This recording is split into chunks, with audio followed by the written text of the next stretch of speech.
So you have no interest. You don't think it's viable to isolate CBD and pharmaceuticalize it?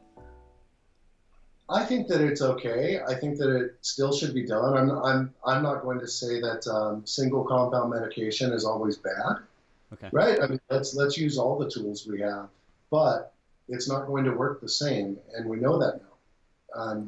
It's just not. But Yeah, so for I think what we see in bio, sort of like nootropics. I mean, I think just like like multiple compounds act in separate pathways, and they all, sort of synergize together, where the effects of all of these compounds all at once is different from just a single compound. Yeah, I mean, I think if you look at the history of medicine, I mean, the exact statistics, are could be debated, but like 67% of all medicines, even today, have come from some sort of botanical root, right? And I think, there's some inspiration in some plant or some animal eating it, and they're like, oh, we see some interesting effect here, and then they start doing isolations and whatnot. But I think, yeah, going back to the roots, I mean, I think end of the day, there needs to be some inspiration for these synthetic compounds. These chemicals don't just like pop up in some scientist's brain. It's like it comes from some plant or some pathway that they've seen identified something that could work, and then they start studying it and isolating it.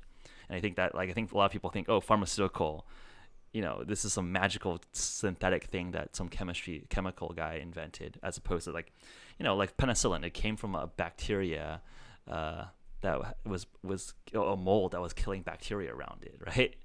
And I think that we say that with with plant-based medicine. It just, there's some baseline effect that someone was observing, and now let's study it more and potentially isolate it or use the whole plant.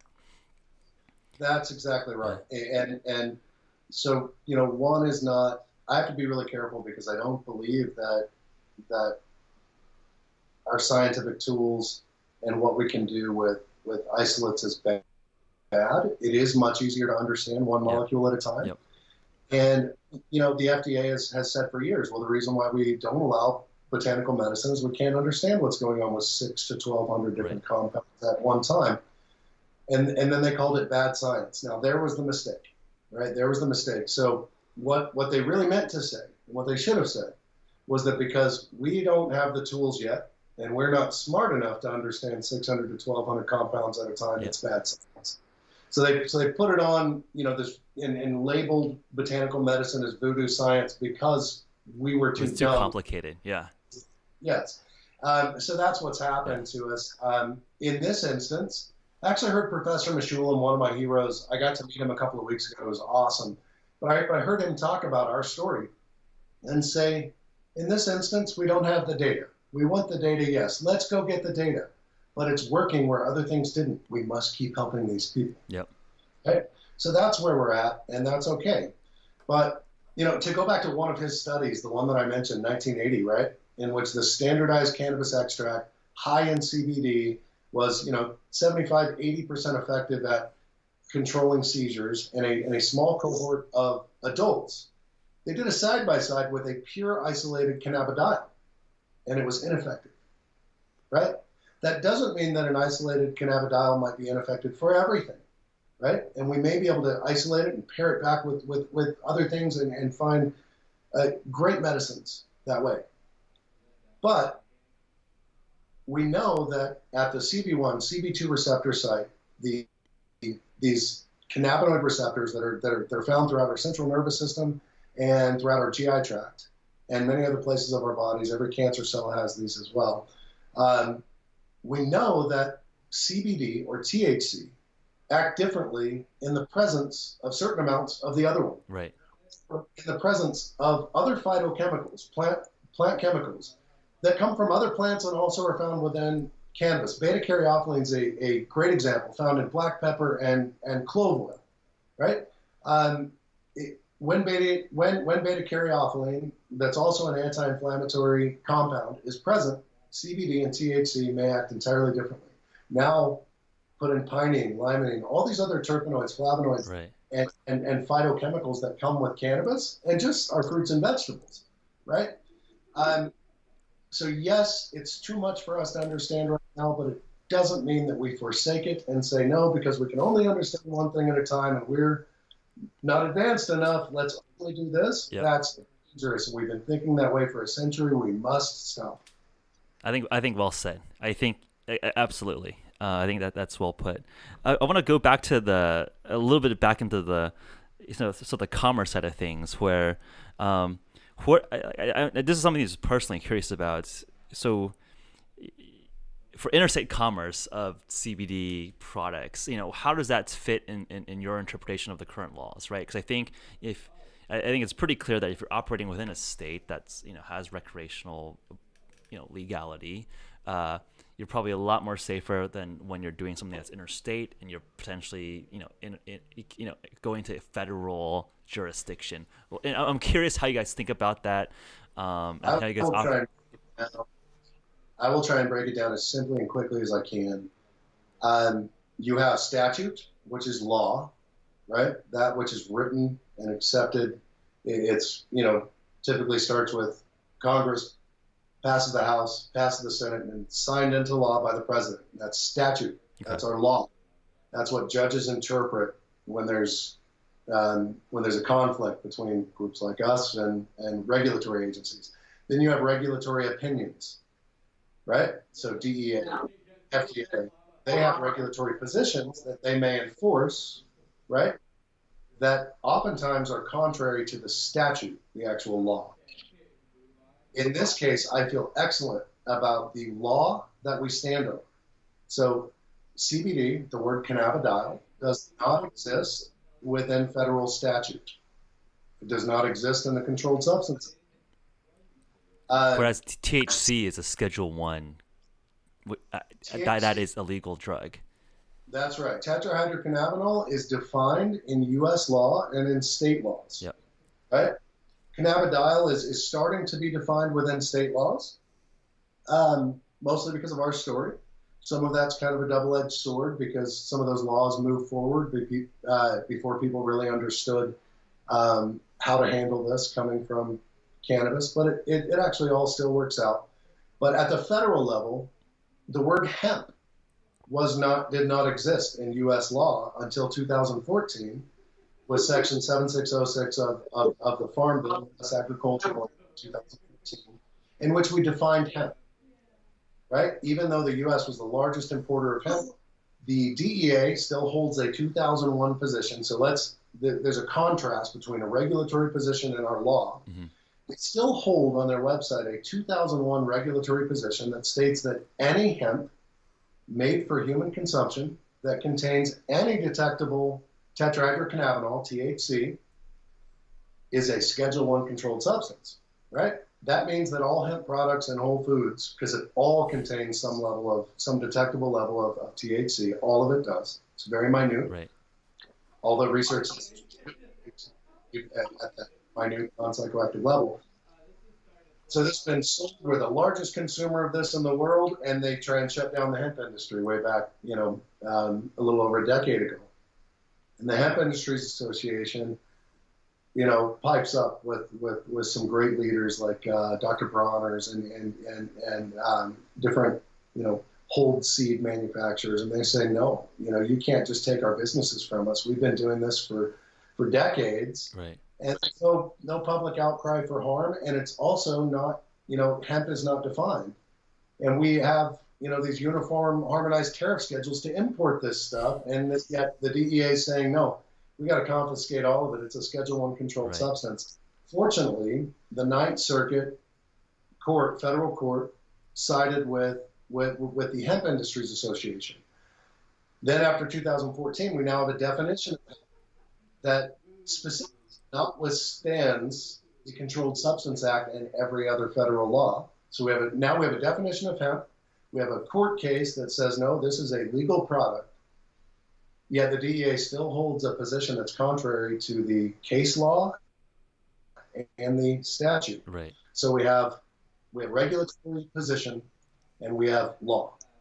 Right. Fortunately, regulatory position is subservient to law. Right. And I think it sounds like it's being litigated and it has been doubled down on that. So, okay. That's right. And I don't want to speculate too much on the reasons why regulatory opinion goes against law, but it is a follow the dollars thing. It does have to do with regulatory budgets. And it's not so much the people, right? We're all people, and there are good people within the Drug Enforcement Administration and within the FDA. But these organizations become bureaucracies, and they get their own bureaucratic mind around them. Yeah. While the individuals are far more likely to agree with you and I, to look at the science and to look at the ethics behind what we're discussing and say this is ridiculous. Yeah. And I've actually talked to many people that feel no differently than I do about it. But we have a system, and you said it, it's a Goliath. These are big, slow-moving giants, right? And every step change takes. Yeah, I think everyone, thinks of themselves as a good person. Everyone wants to help as many people as possible. I think it's just incentives get in there, this bureaucracy gets in there, and the original good intent gets, pushed around into something that ends up being like this, unreasonable, unsensible system. But I think you're right. End of the day, you have a good conversation one-on-one. Like everyone, I think, can align on the fact that, hey, we all want to help people. There's interesting science here. There's interesting data here.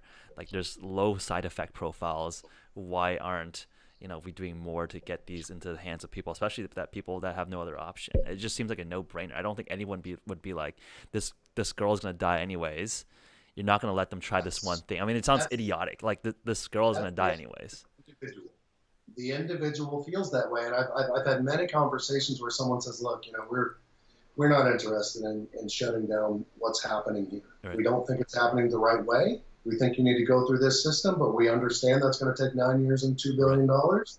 So in the meantime, we're going to let this go on, right? Yet now we've got some pharmaceutical options that will get approval, right? And then we're going to shut you down." There's a bit of a war coming, and this is trouble because the pharmaceutical options, like we've discussed, are not going to work the same. Right. And a very intelligent one of my favorite cannabis researchers, Marcel von Miller, came out of UPenn, worked at the VA hospital for many years, and he's still doing research. He has a statement that I steal, and it's cannabis is not cannabis is not cannabis.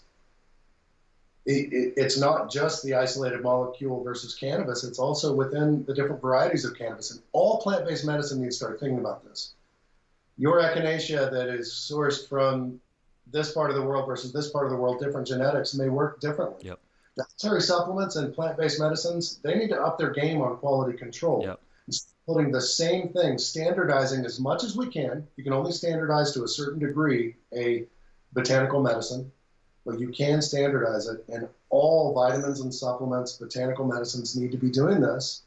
Because every potential genetic of every potential plant, and certainly within cannabis, is potentially special for a certain subset of individuals. And we've got to get to individualized medicine. So the cannabis is not cannabis is not cannabis. We have something coming where we're going to get a drug approved, and legislators are going to go, hey, we don't need this anymore. We have one under us, so we can shut everyone else down.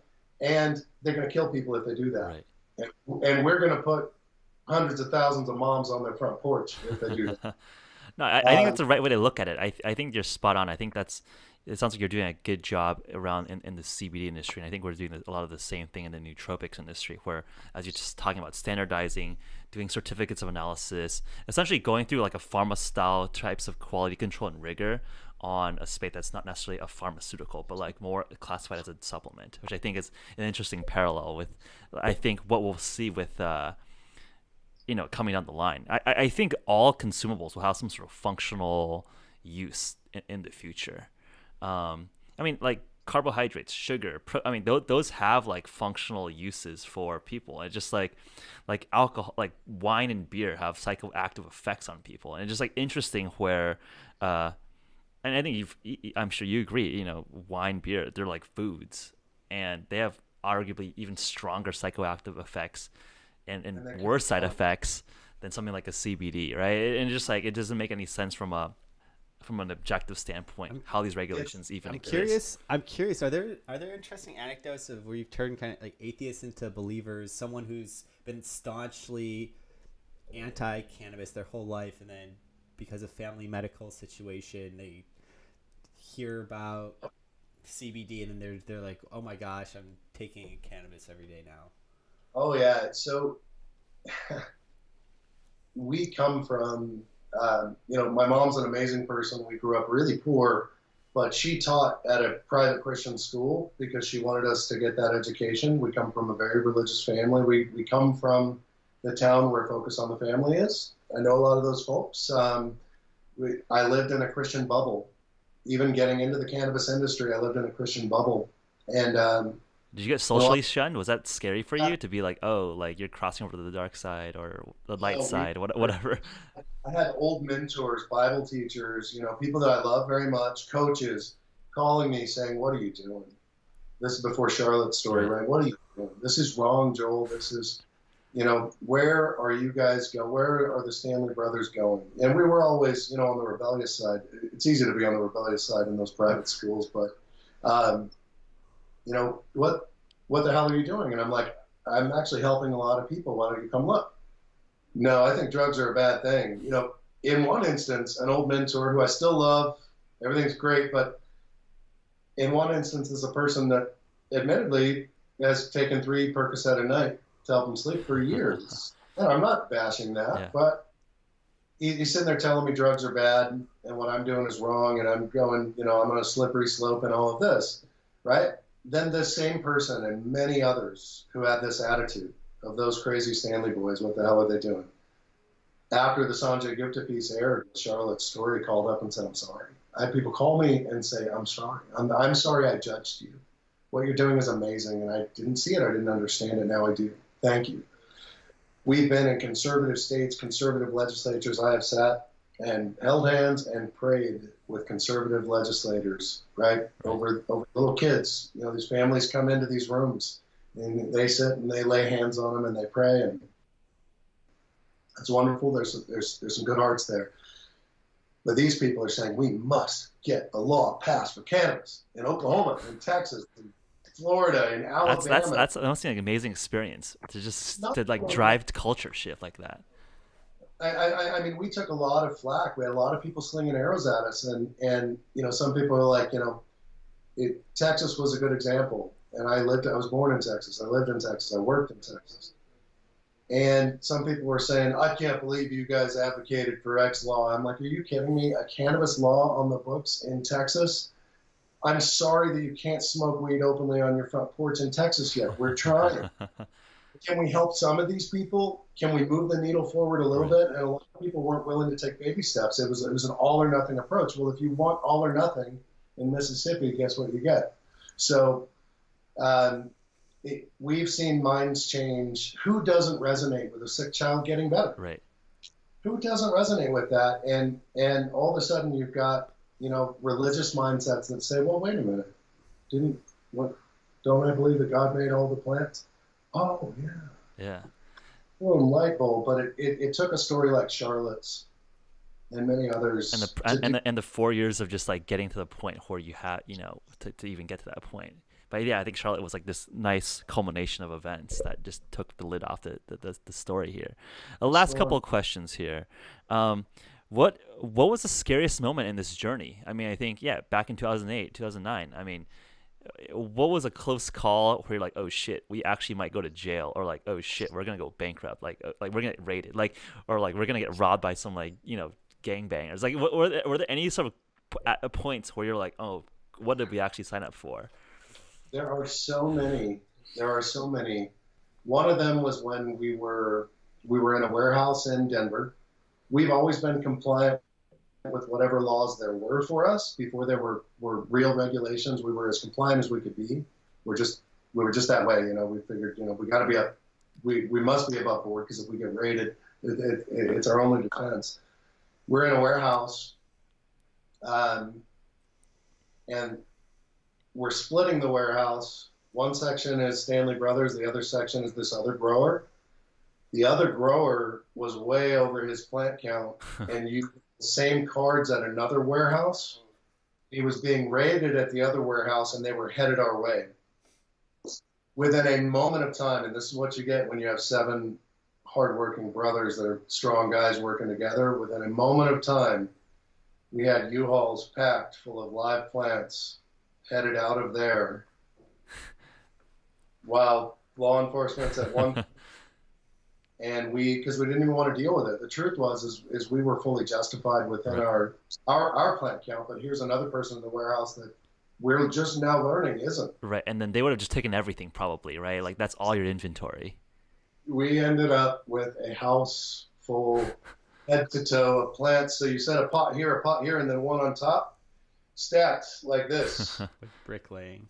In which, fortunately timing and everything was all ready to be trimmed. And we were, what we did at that time is we would sell the flower to the dispensaries, build a bigger grow, use what we needed for the oils for our patients, right? Because everything that we did for our patients was in this titratable, dosable form. Right. We were even doing our own analytical testing. It was sad back then. That was a scary moment, but the scariest moment was when we decided to give a 5-year-old who was on the verge of death a cannabis extract. Really? And thank God for those parents, and that their neurologist signed off for us to do so. So you were just scared that like, hey, we might actually hurt her, even, or just not. So that was just a scary moment. Okay. I saw my first grand mal seizure within 5 minutes of meeting Paige Figge and Charlotte Figge in their kitchen. Paige is my best friend now, and many of these families, it's kind of funny. All I know are my brothers are parents of children with epilepsy now, which I'm grateful for. But saw my first seizure, and it was the scariest thing. Yeah. My second seizure within that same hour with Charlotte, and so you've got someone who she's saying we've signed a do not resuscitate, which means if she goes, she goes. We're not going to put her through this anymore. And so she could die anyway. It might not even be our product. She could die anyway. Right. That was our scariest moment. But, thank God for the culmination of events that made that happen, because we, humanity, were going to learn so much from that brave family and everything that's happening out there. Awesome. Last question here. What can we look forward to? What's next that you can give us a sneak peek on and what you're working on with CW Hemp or the other initiatives that you're working on? Sure. So Stanley brothers are continuing the path through plant breeding, but also through some of our technology and ability to isolate compounds and pair them back with other compounds. We're looking at CBN, very excited about CBN. We have some very dangerous sleep aids out there. They're very addictive, that are killing people. We think that cannabis is going to give us, through cannabinol, CBN, something that's going to help us give us an alternative to some of those more dangerous compounds people are using out there. There's one.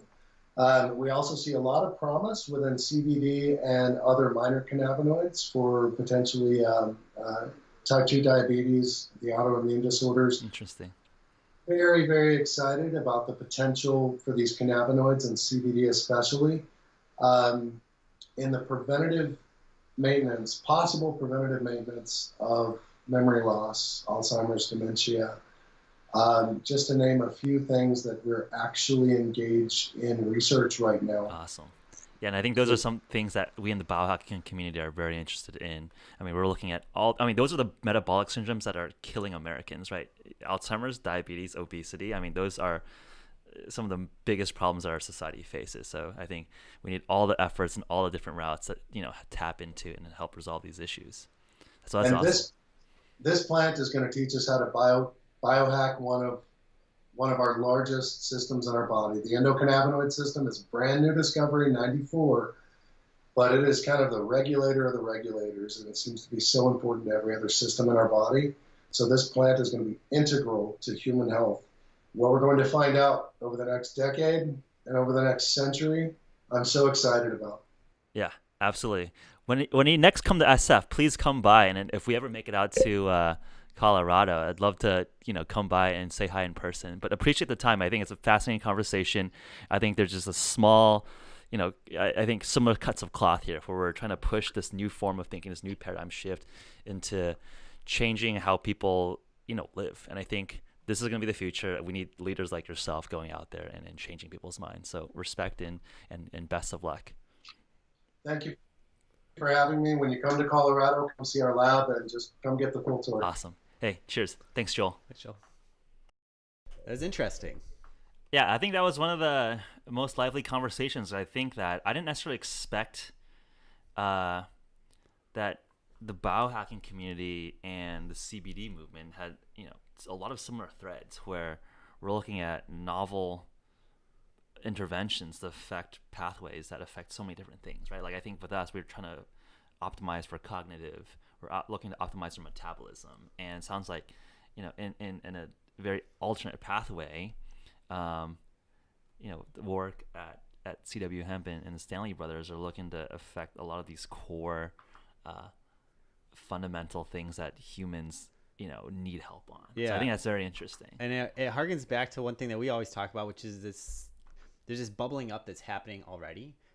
No one's stopping Facebook groups and websites. There's discussions around people trying out alternative cures, right? Like if the normal healthcare stack is Right. not servicing people are finding side doors, back channels. Yeah. And then it's what we've always said, which is like, all right, then there needs to be leadership to help people do it responsibly.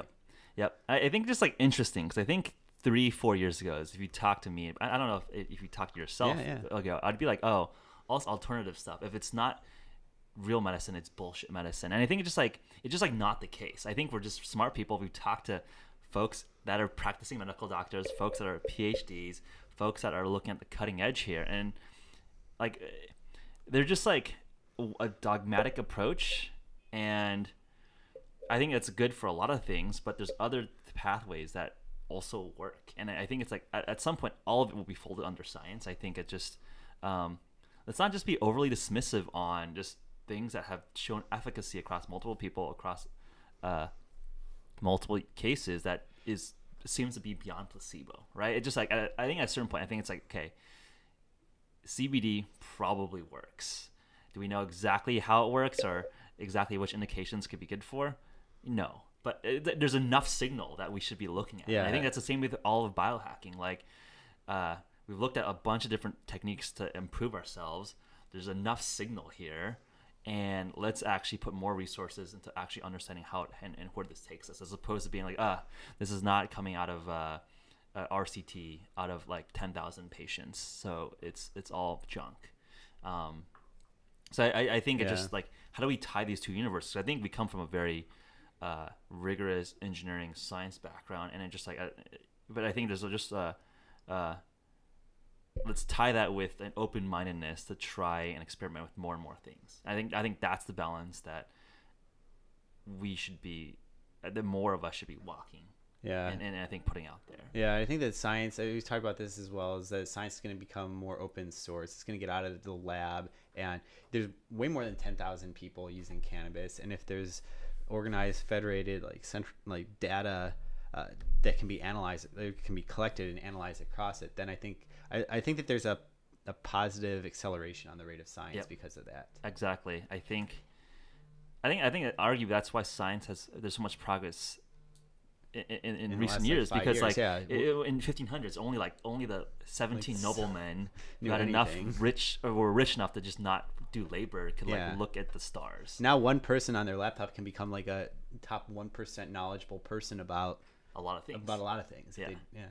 Absolutely. So I think, I don't want to just over eclipse the conversation with Joel. I think that was a wonderful conversation. Awesome, I think we're continuing to have awesome people on the Thinking Podcast. So please follow us, subscribe on iTunes, YouTube, SoundCloud, Google Play. Until next time, thinkers, we'll catch you soon. Peace.